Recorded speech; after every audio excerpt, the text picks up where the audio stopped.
আসসালামু আলাইকুম, সবাইকে শুভেচ্ছা জানাচ্ছি। মাসুম মাহবুব, দেখছেন ওপেন দ্য ইউটিউব চ্যানেল এবং মাসুম মাহবুব ফেসবুক পেজ। পৃথিবীর যেই প্রান্ত থেকে যারা দেখছেন সবার জন্য শুভকামনা। আবারও আমি দেখতে পাচ্ছি মুর্শিদাবাদ থেকে কে দেখছেন, হাবিবুল্লাহ। আমার অপেক্ষায় থাকতে থাকতে সময় শেষ হয়ে যাচ্ছে আপনাদের, না ভাই? আপনার অপেক্ষায় বসে থাকতে থাকতে কি আমার অপেক্ষা না? ধন্যবাদ ভাই। কামাল ভাই, জি, নড়াইল থেকে দেখছেন। মাসুম ভাই, পৃথিবী কি ধ্বংস হয়ে যাবে? আরে আল্লাহ, কি বলেন? জিয়াউদ্দিন ভাই কক্সবাজার থেকে। আমার চিটাগং কোথায়? হালি শহর, মাঝপাড়া কোথায়? সন্দীপ কি হাসিমপুর? ভাই সন্দীপের ভাই, হাসিমপুর জায়গা আছে নাকি সন্দীপে?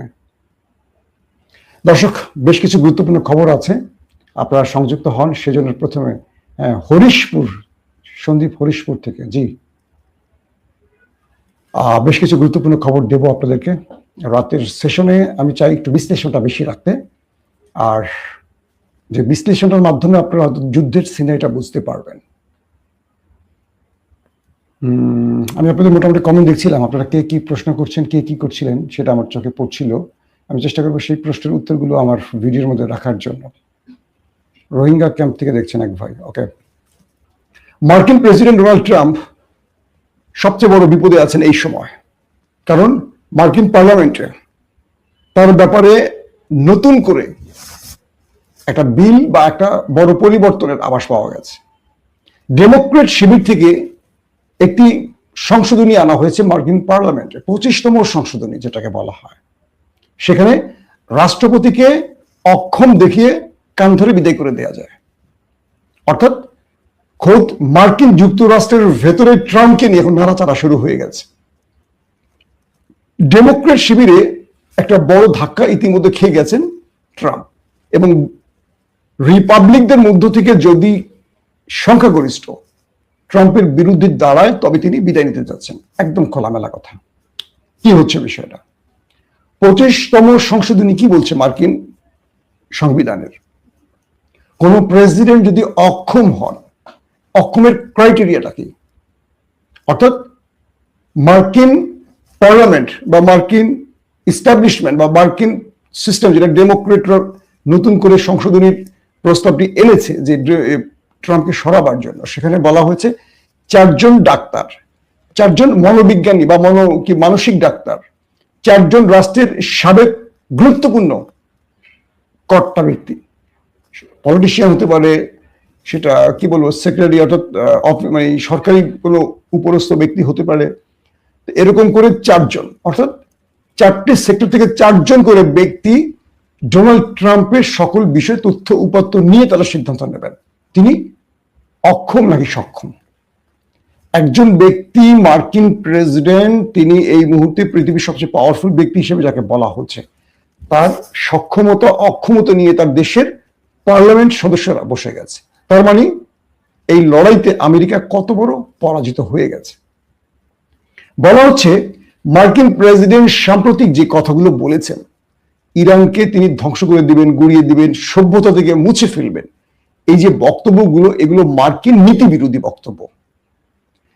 পার্লামেন্ট থেকে বলা হচ্ছে, ডেমোক্রেট শিবির বলছে বা মার্কিন পলিটিশিয়ানরা বলছে, রিপাবলিক বা মার্কিনের ডেমোক্রেটদের সিনেটর কংগ্রেসম্যানরা বলছেন যে এইরকম একজন ব্যক্তির কাছে মার্কিন নিউক্লিয়ার নিরাপদ নয়, পৃথিবী নিরাপদ নয়। তাহলে ইরানের দোষ কোথায়? এটা আমেরিকা খোদ বলছে। বুঝতে পারছেন আপনারা ট্রাম্পের অবস্থা কোথায় গিয়ে ঠিকছে? এখন আমেরিকার 25তম সংশোধনী অনুযায়ী ডেমোক্রেট এবং রিপাবলিকানদের পার্লামেন্ট মেম্বার এবং মন্ত্রীদের সংখ্যাগরিষ্ঠ ভোট যদি ট্রাম্পের বিরুদ্ধে চলে যায়, তাহলে তিনি অক্ষম হিসেবে আউট। আর ওই যে বললাম, 4 জন ডাক্তার, 4 জন মানসিক ডাক্তার, 4 জন রাষ্ট্রের গুরুত্বপূর্ণ ব্যক্তি, 4 জন সামরিক ক্ষেত্রে, এরকম 4 জন গুরুত্বপূর্ণ ব্যক্তি, এই ব্যক্তিগুলো এখন ট্রাম্পকে নিয়ে কাজ করবেন।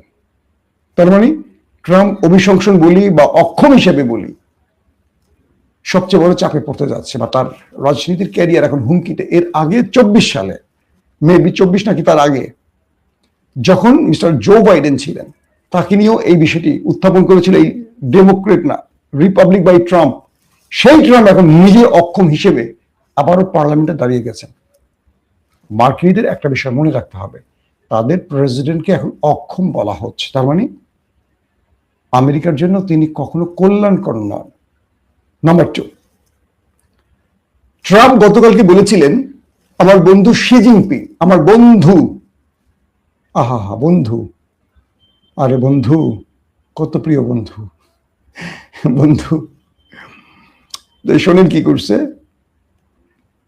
ইরানকে কোনোভাবে কবজা নিতে পারছে না, ইরানকে কোনোভাবে ভয় দেখাতে পারছে না। মার্কিন 50,000 সেনা ইরানে আক্রমণের জন্য রেডি করা হয়েছে। 25,000, 250 নাকি 25,000, দুঃখিত, 250 যুদ্ধ বিমান রেডি, কয়েক ডজন ওয়ারশিপ সাগরে এসে জমা হয়েছে, 1200 কমান্ডো মানে স্পেশাল টিম যেটাকে বলে, তারপর 2,500 আরো দুর্দান্ত চৌখুশ যাদেরকে বলা হয় যে স্পেশাল টিম। এইরকম করে বিশাল একটা বহর প্যারাটুপার রেডি করেছে উজ্জেনিয়ানেরা। এই প্যারাটুপারদেরকে রেডি করছে ইরানের বিরুদ্ধে আক্রমণ করতে ট্রাম্প। তার মধ্যে ইরানের সেনা প্রধান আজকে স্টেটমেন্ট দিয়েছে। তিনি বলছেন আপনারা আমার দিকে তাকান, আমার বয়স কত, আমি ইরানের সেনা প্রধান বলছি, আমি মৃত্যুর জন্য প্রস্তুতি নিয়ে এখানে দাঁড়িয়েছি। এটা আমার সবচেয়ে প্রিয় একটি, মানে দেশের জন্য জীবন দেওয়া আমার সবচেয়ে প্রিয় একটি সিদ্ধান্ত। কিন্তু আমি যদি বেঁচে থাকি, আমেরিকা তোমাকে মনে রাখতে হবে, তোমাকে বিদায় নিতে হবে। বক্তব্যটা কি? তিনি বলছেন ওরা জানে না যে ইরানিরা তার দেশের জন্য কি করতে পারে। ওরা 28 তারিখ থেকে যে লড়াইটা শুরু করেছে, এই লড়াইতে ওরা দেখেছে, পৃথিবী দেখেছে ইরান কি করতে পারে। ওরা এসেছিল রেজিম চেঞ্জ ঘটাতে, কিন্তু ওরা এখন আর রেজিম চেঞ্জ নিয়ে কথা বলে না, কারণ ইরানিরা বুঝে গেছে সবকিছু। এখন ওরা আসছে আমাদের ইউরেনিয়াম চুরি করতে, ওরা আমাদেরকে কবজি বন্দি করতে এসছে, তালুবন্দি করতে এসছে। কিন্তু ইরানিরা তো এই জাতি না। 5-6 হাজার বছর, ভুল শুনছেন কি আপনারা? 5-6 মাস বলছি, যুগ বলি নাই, বছরও বলি নাই, মাসও বলি নাই। 5-6 হাজার বছরের জাতি হলো ইরানিরা। পার্সিয়ান সাম্রাজ্য, তারা কারো কাছে, খোলাফায়ে রাশিদিনদের হাত ছাড়া কারো কাছে পরাজিত হয় নাই। এই জাতি কে হারাবে তাদের? বুঝতে পারছেন? আমেরিকার ভয়ে পুরো পৃথিবী থরথর করে কাঁপে, সেখানে আমেরিকার তোয়াক্কাই করছেন ইরানিরা। আমেরিকা মারছে, ওরা আমেরিকাকে মারছে। আমেরিকা ওদের স্কুলে মারছে, ওরা ওদের স্কুলে মারছে। আমেরিকা ওদের সিস্টেমে, ওরা সিস্টেমে মারে। আমেরিকা ওদের প্রতিরক্ষা মারে, ওরা ওদের প্রতিরক্ষা মারে। আমেরিকা ওদের বিদ্যুতে মারে, ওরা বিদ্যুতে মারে। ইরান বলে দিছে যে তুমি সেখানেই মারো, আমি সেখানেই মারবো। এবং পুরো যুদ্ধের 40 দিন ইরান সেটা প্রমাণ করে দিয়েছে। এতটুকু ভয় পেতে দেখেছেন? গালফ কান্ট্রিতে মার্কিন কোন ঘাঁটি ঠিক আছে? লন্ড ভন্ড করে ফেলেছে। যুগের পর যুগ ধরে যে সামরিক ঘাঁটি তৈরি করেছিল, বিলাসবহুল আধুনিক প্রযুক্তি, এটা সেটা, প্যাট্রিয়ট, থার্ড রাডার সিস্টেম দিয়ে আধুনিক সব সিস্টেম বসিয়েছে, সব তছনছ করে দিয়েছে ইরান, হিট করে ড্রোন আর মিসাইল দিয়ে। তোয়াক্কা করে নাই। আজকে খবর সন্ধ্যা যেটা দিয়েছি, ইরানকে ঘিরে ফেলার জন্য আব্রাহাম লিঙ্কনকে টেনে এনেছে হরমুজে। ইরান কি করছে জানেন? কয়েক শত ওয়াটার ড্রোন, পানিতে চলে, স্পিড বোর্ডের মতো, মিসাইল সেট করা থাকে, কোনো মানুষ চালায় না, অটোমেটিক চলে, রোবোটিক, ছেড়ে দিয়েছে এটাকে মারার জন্য। ওইটা দ্রুত 800-900 কিলোমিটার মানে স্পিড, মানে 800-900 কিলোমিটার দূরে পালায় চলে গেছে, হরমুজ থেকে পালায় গেছে। এটা কি লজ্জা না আমেরিকার জন্য? যে তুমি এসছো কিন্তু তুমি আবার পালায় চলে গেছো, ভয়। লাভটা হলো কি? ইরান তোয়াক্কা করছে না। এখন ইরানের সেনাপ্রধান বলছেন যে আমরা শেষ লড়াইটা পর্যন্ত চালিয়ে যাব, শত্রুরা জানে না যে আমরা কি করব। তিনি বলছেন ইরান তো তার ভেতর থেকে, মানে গোপন আস্তিন থেকে এখনো তাদের মূল মিসাইল বেরই করে নাই। শত্রু যেই লেভেলে খেলছে, ইরান তার লেভেল ধরেই খেলছে। এবং এই লেভেল মেনটেন করতে গিয়ে ইরান কিছু কিছু আপগ্রেড মিসাইল ব্যবহার করেছে, কিন্তু অধিকাংশ যুদ্ধের প্রথম 20 দিন, 25 দিন বা 1 মাস তারা 1 যুগ আগের মিসাইলগুলো ব্যবহার করেছে। ইরান বলছে যে আমরা এমন কিছু মিসাইল আমরা গোপন রেখেছি যেটা শত্রুর আক্রমণের ভিত্তিতে আমরা ব্যবহার করব। তার মানে ইরানের কাছে আরো ভয়ঙ্কর কিছু আছে। পরের বিষয়টিকে তিনি বলছেন, ইরানের সেনাপ্রধান, ওরা আসবে নিজের পায়ে, কিন্তু ফিরবে না নিজের পায়ে, ফিরবে কফিনে করে। এই কথা শুনলে আমেরিকান সেনাদের প্যান ভিজে যাওয়ার কথা না? কেউ যুদ্ধে আসতে চাচ্ছে না। ট্রাম্পকে বলছে তুমি যুদ্ধ বন্ধ করো, তুমি এই পাগলামি করো না, কিন্তু ট্রাম্পের বিচি দুইটা হলো নেতানিয়াহুর হাতে। বিচি শব্দটা কি খারাপ বলে ফেললাম? বুড়া বেটার আর কি হবে? ট্রাম্প কি করবে সিদ্ধান্ত নেন নেতানিয়াহু। নেতানিয়াহু যুদ্ধ থেকে ফিরতে চান না, কারণ তার টার্গেট গ্রেটার ইসরায়েল। তার টার্গেট ওই যে তালমুদের তথ্য অনুযায়ী, তালমুদ তাদের ধর্মগ্রন্থ, তাদের যে দাজ্জালকে আনতে হবে, থার্ড টেম্পল তৈরি করতে হবে, সেই টাইমটা এখন। এখন তারা বিজয়ী না হলে আর কখনো হবে না। এই ভয়ে ইসরায়েল ট্রাম্পকে দিয়ে সবকিছু করছে। আমি আপনাদের একদিন হিস্ট্রি শুনিয়েছিলাম না, যে মার্কিন প্রেসিডেন্ট যে যাকে হত্যা করা হয়েছিল শুধু ওই দেশটির বিরোধিতা করার জন্য, সেই প্রেসিডেন্টকেও মেরেছে, তার ভাইকেও মেরেছে। এরপর থেকেই বিশাল শক্তিশালী দেশটি ক্ষুদ্র দেশের কাছে এরকম হয়ে গেছে। ওরা গুপ্ত হত্যা পৃথিবীতে শ্রেষ্ঠ। তো এই পজিশনে এসে মার্কিন প্রেসিডেন্ট এখন যতগুলো সিদ্ধান্ত নিচ্ছেন, একটা সিদ্ধান্ত তার দেশের পক্ষে যাচ্ছে না। আমেরিকার ইন্টেলিজেন্স সোর্স বলছে ইরান তার দেশের মধ্যে, অর্থাৎ গত 40 দিন যে পলিসিতে যুদ্ধ করেছে, এই যুদ্ধ থেকে তারা ভিন্ন প্রেক্ষাপটে এবার হিট করবে, কারণ আমেরিকার টার্গেট এবার স্থল অভিযান। তো স্থল অভিযানে তারা তাদের রাষ্ট্রের যে পয়েন্টগুলো দিয়ে আমেরিকা প্রবেশ করতে পারে, এখানে মাইন পুঁতে রেখেছে। যেখানে প্যারাটুপারা নামতে পারে, সম্ভাব্য জায়গাগুলোতে মাইন পুঁতে রেখেছে। তো আমেরিকার পা দিবে আর শুধু বিস্ফোরণ হবে। আমেরিকা তো সব জানে না। এদিকে আরব বুঝে গেছে আমেরিকা ইরানের কাছে ব্যর্থ হয়ে গেছে।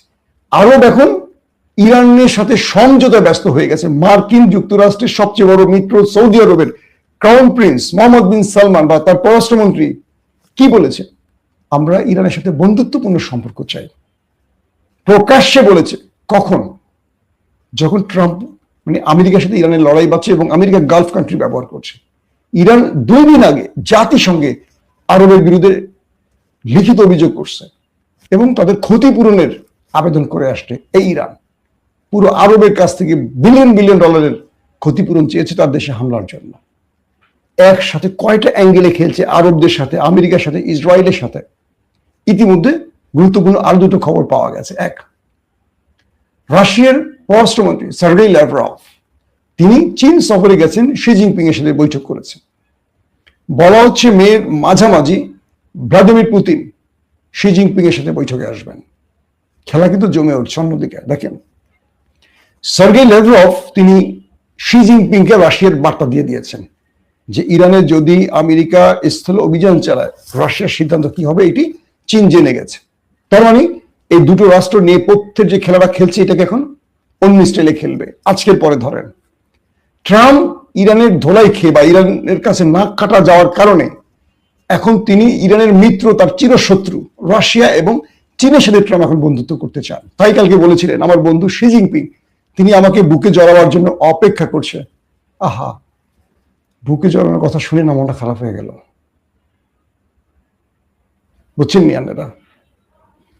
ট্রাম্প বলছে শি জিনপিং আমাকে বুকে জড়ানোর জন্য অপেক্ষা করছে, যে দুইটা সাপ আর বেজি। তার মানে ট্রাম্প সুর পরিবর্তন করছে। কেন? তিনি রাশিয়া চীনকে এখন লাইনে এনে ইরানকে একা মারতে চাচ্ছেন। এই দুটোর জন্য পারছেন না, অক্ষম হয়ে গেছেন ট্রাম্প।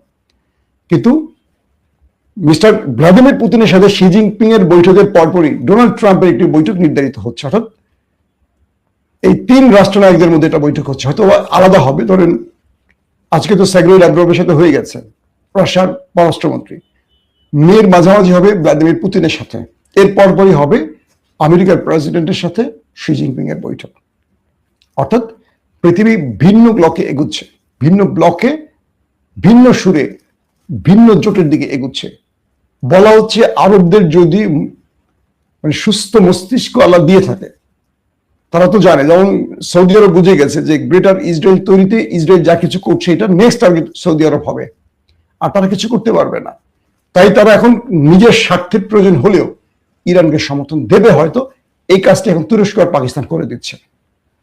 আজকে পাকিস্তানের সেনাপ্রধান ইরান সফর করেছেন, পাকিস্তানের প্রধানমন্ত্রী পররাষ্ট্রমন্ত্রী সৌদি আরব সফর করেছেন। অর্থাৎ এই পাকিস্তান চাইছে ইরান এবং সৌদি আরবের মধ্যে একটা বন্ধুত্ব করতে, যেটা আমেরিকা এতদিন তার কন্ট্রোলে রেখেছিল।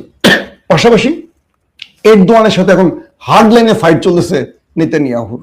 যে কোনো সময় এই যুদ্ধে তুরস্ক জড়িয়ে যেতে পারে ধারণা করা হচ্ছে। তার মানে একটা হাই ভোল্টেজ ম্যাচ আগামীতে আমরা দেখতে যাচ্ছি। প্রিয় দর্শক, তাহলে আজকের মতো বিদায় নেই। বিদায়ের সময় আরেকটি কথা বলি, আমাদের আরেকটি চ্যানেল আসছে, আপনাদের খুব পছন্দের চ্যানেল হবে, ডকুমেন্টেশন ভিডিও সহ। আমরা তো এখানে ভিডিও দেখাই না সঙ্গত কারণে, ওপেন ভিউ টিভি। আপনারা সাবস্ক্রাইব করতে পারেন চ্যানেলটি। খুব শীঘ্রই এটা আমরা বড় ফ্রেমে আসবো, মানে কি আপনাদের জন্য অসাধারণ কিছু প্রেজেন্টেশন আমরা দিব এই চ্যানেলটিতে। ফেসবুক এবং ইউটিউবে খুঁজতে পারেন ওপেন ভিউ টিভি। থাকবো আমি মাসুম মাহবুব নিয়মিত আপনাদের সাথে সেখানে, এবং দুর্দান্ত কিছু খবরও পাবেন এবং আমাদের তথ্যচিত্র সেখানে আমরা দেখাবো, যেটার আমাকে অনেকেই আপনারা অনুরোধ করেছেন যে মাসুম ভাই এই টাইপের ভিডিও দেখতে চান। সেগুলোর জন্য আমরা একটা বড় সেট আপ রেডি করছি, শীঘ্রই আমরা সেখানে হাজির হব। আজকের মতো বিদায় নেই, প্রত্যেকে ভালো থাকবেন। আল্লাহ হাফেজ।